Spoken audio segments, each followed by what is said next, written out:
ओम श्री परमात्मने नमः। कृष्णाय वासुदेवाय हरे परमात्मने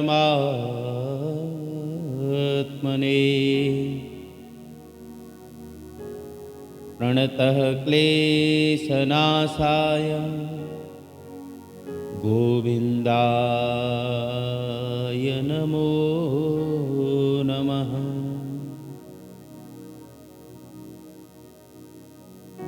नारायणं नमस्कृत्य नरं चैव नरोत्तमं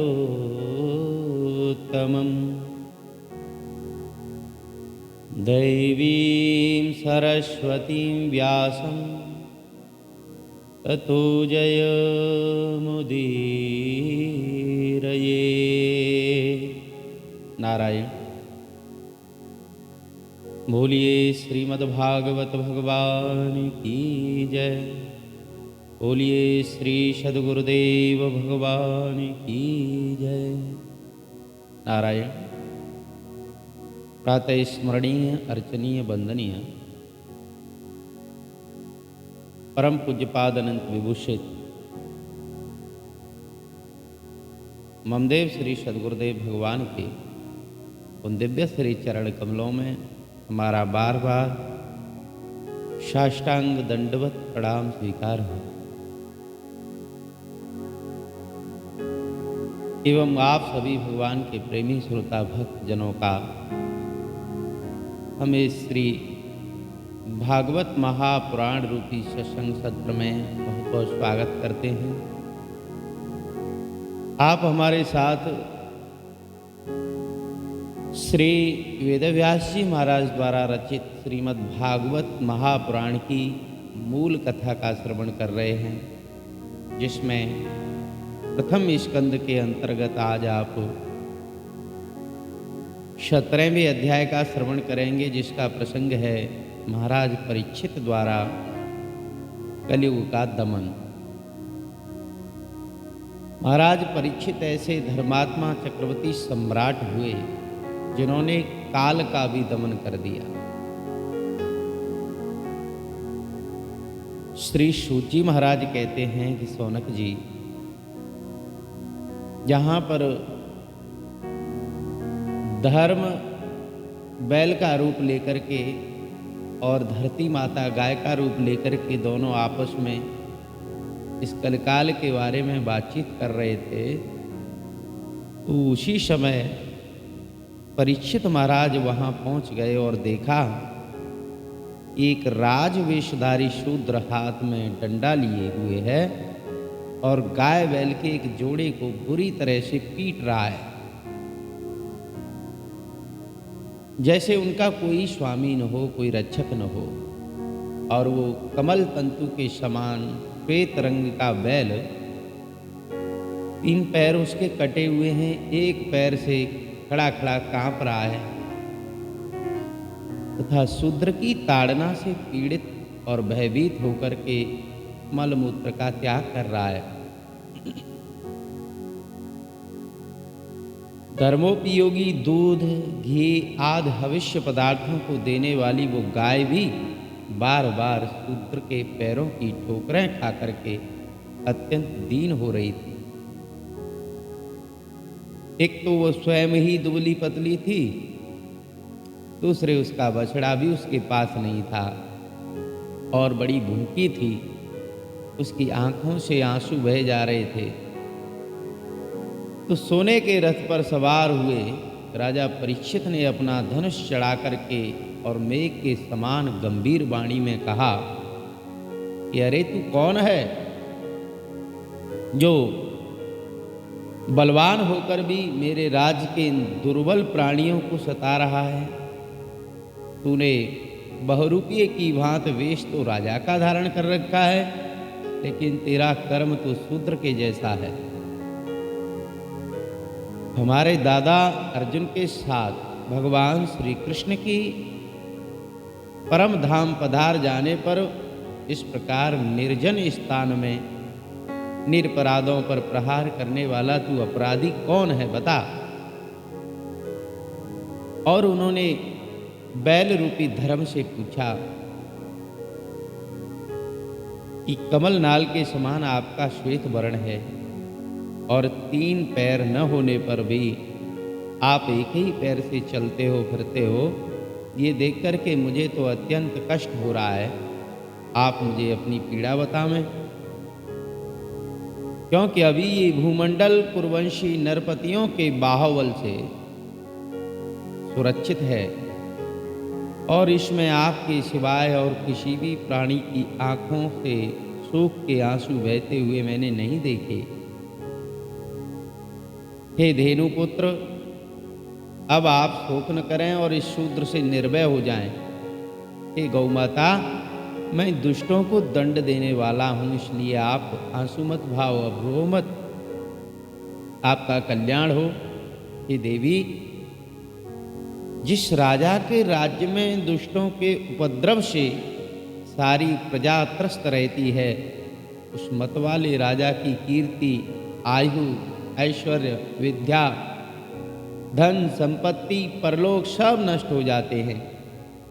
राजाओं का परम धर्म यही है कि वे दुखियों का दुख दूर करें।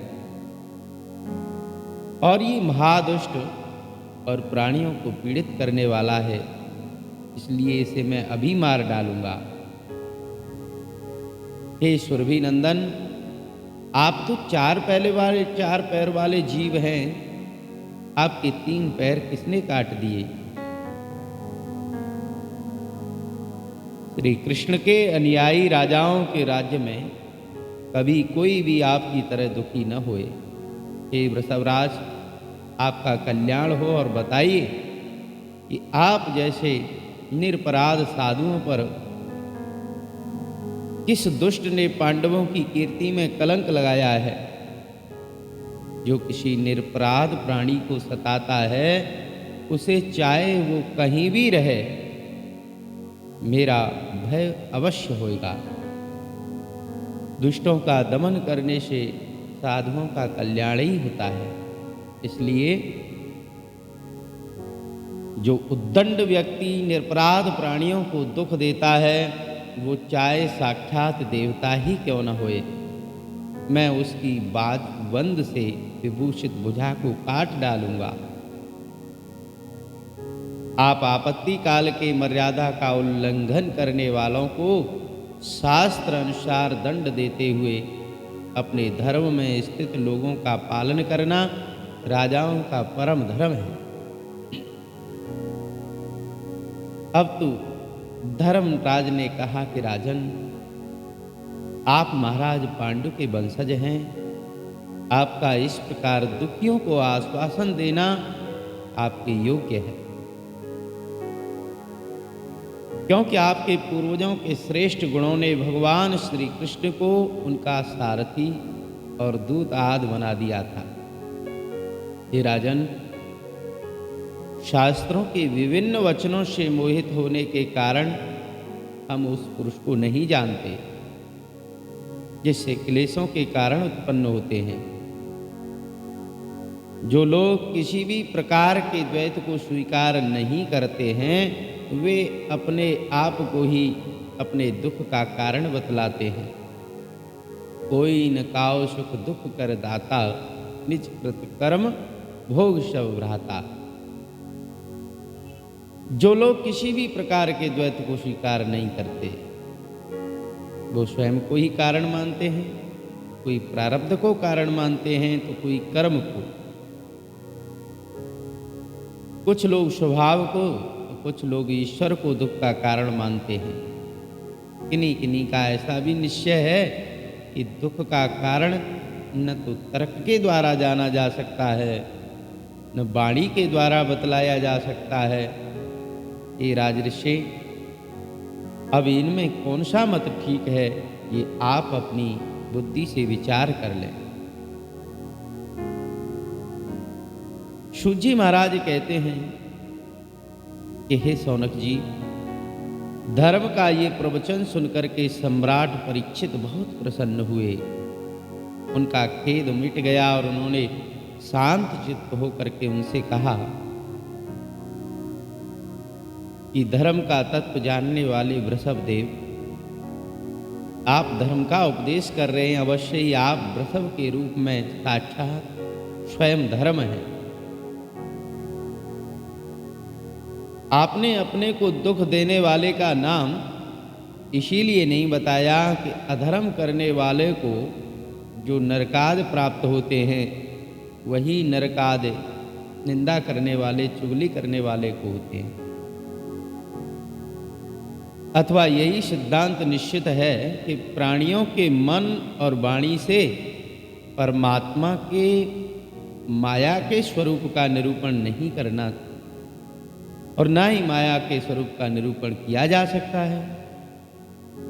हे धर्मदेव, सतयुग में आपके 4 चरण थे। एक चरण तप का, दूसरा चरण शौच का यानी पवित्रता का, और तीसरा चरण दया का और चौथा सत्य का। तो इस समय अधर्म के अंश गर्व, आसक्ति और मद से 3 चरण नष्ट हो चुके हैं। अब आपका चौथा चरण केवल सत्य ही बच रहा है। खुशी के बल पर आप जीवन जी रहे हैं। असत्य से पुष्ट हुआ ये अधर्म रूप कलयुग उसे भी काट लेना चाहता है, ग्रस लेना चाहता है। और ये गाय माता साक्षात धरती हैं। भगवान ने इनका भारी बोझ उतार दिया था और ये उनके राशि राशि सौंदर्य बिखेरने वाले चरण चिन्हों से सर्वत्र उत्सवमयी हो गई थी।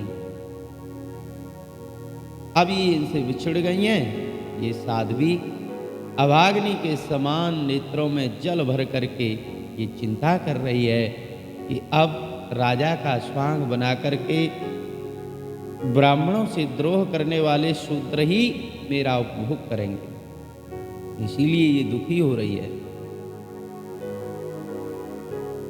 महारथी परीक्षित ने इस प्रकार धर्म और धरती को सांत्वना दी और फिर उन्होंने अधर्म के कारण रूप कलयुग को मारने के लिए तीक्ष्ण तलवार उठाई।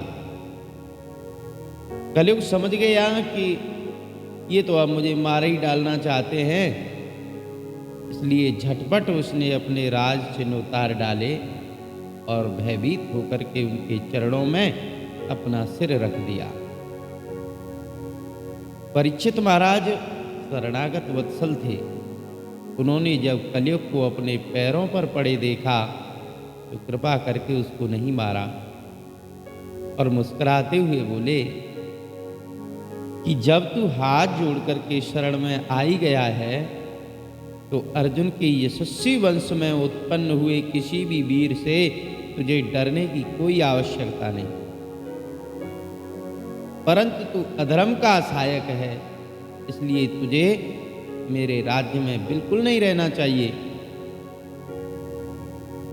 तेरे राजाओं के शरीर में रहने से ही लोभ, चोरी, झूठ, दुष्टता, स्वधर्म त्याग, दरिद्रता, कपट, कलह, दंभ और दूसरे पापों की बढ़ती हो रही है। इसलिए अधर्म के साथ ही इस ब्रह्मावर्त में तू एक क्षण के लिए भी नहीं ठहर सकता, क्योंकि यहाँ धर्म और सत्य का स्थान है। इस क्षेत्र में यज्ञ विधि के जानने वाले महात्मा यज्ञों के द्वारा यज्ञ पुरुष भगवान की आराधना करते हैं। इस देश में भगवान श्री हरि यज्ञों के रूप में निवास करते हैं। यज्ञों के द्वारा उनकी पूजा होती है और वे यज्ञ करने वालों का कल्याण करते हैं। वे सर्वात्मा भगवान वायु की भांति समस्त चराचर जीवों के भीतर और बाहर एक रस रहते हैं और सारी कामनाओं को पूर्ण करते हैं। श्री सूत महाराज कहते हैं कि परीक्षित की ये आज्ञा सुनकर के कलयुग सिहर उठा, सहम गया और यमराज के समान मारने के लिए तैयार हाथ में तलवार लिए हुए परीक्षित से वो बोला कि हे सार्वभौम, हे राजन, आपकी आज्ञा से जहाँ कहीं भी मैं रहने का विचार करता हूँ, वहीं देखता हूँ कि आप धनुष पर बाण चढ़ाए हुए खड़े हैं। हे धार्मिक शिरोमणि, आप मुझे वो स्थान बताइए जहाँ मैं आपकी आज्ञा का पालन करता रहूं। सूत जी महाराज कहते हैं कि सौनक जी, कलयुग की प्रार्थना स्वीकार करके राजा परीक्षित ने उनको 4 स्थान दिए। द्यूत यानी जहाँ जुआ होता हो वहाँ तुम रहो, जहाँ मदरापान होता वहाँ तुम रहो, जहाँ स्त्री संग होता वहाँ तुम रहो, और जहाँ हिंसा होती हो वहाँ तुम रहो। तो असत्य, मद, आसक्ति और निर्दयता, ये 4 प्रकार के अधर्म निवास करते हैं इन स्थानों में। उसने और भी स्थान मांगे तो समर्थ परीक्षित ने उसे रहने के लिए एक और स्थान सुवर्ण यानी धन दे दिया। इस प्रकार कलयुग के 5 स्थान हो गए। झूठ, मद, काम, वैर और रजोगुण। परीक्षित के दिए हुए इन्हीं 5 स्थानों में अधर्म का मूल कारण कलयुग उनकी आज्ञाओं का पालन करता हुआ रहता है। इसलिए आत्म कल्याण कामी पुरुष को इन 5 स्थानों का सेवन कभी नहीं करना चाहिए। धार्मिक प्रजा वर्ग के लौकिक नेता और धर्मोपदेष्टा गुरुओं को तो बड़ी सावधानी से इनका त्याग कर देना चाहिए। राजा परीक्षित ने इसके बाद वृषभ रूप धर्म के 3 चरण तपस्या, शौच और दया को जोड़ दिया और आश्वासन देकर के पृथ्वी का भी संवर्धन किया। वही महाराज परीक्षित इस समय अपने राज सिंहासन पर, जिसे उनके पितामह महाराज युधिष्ठिर ने वन में जाते समय उनको दिया था, उसी आसन पर विराजमान है। तो परम यशस्वी सौभाग्यजन चक्रवर्ती सम्राट राजऋषि परीक्षित इस समय हस्तिनापुर में कौरव कुल की राज्य लक्ष्मी से शोभायमान है। अभिमन्यु नंदन राजा परीक्षित वास्तव में ऐसी प्रभावशाली हैं जिनके शासन काल में आप लोग इस दीर्घकालीन यज्ञ के लिए दीक्षित हुए हैं।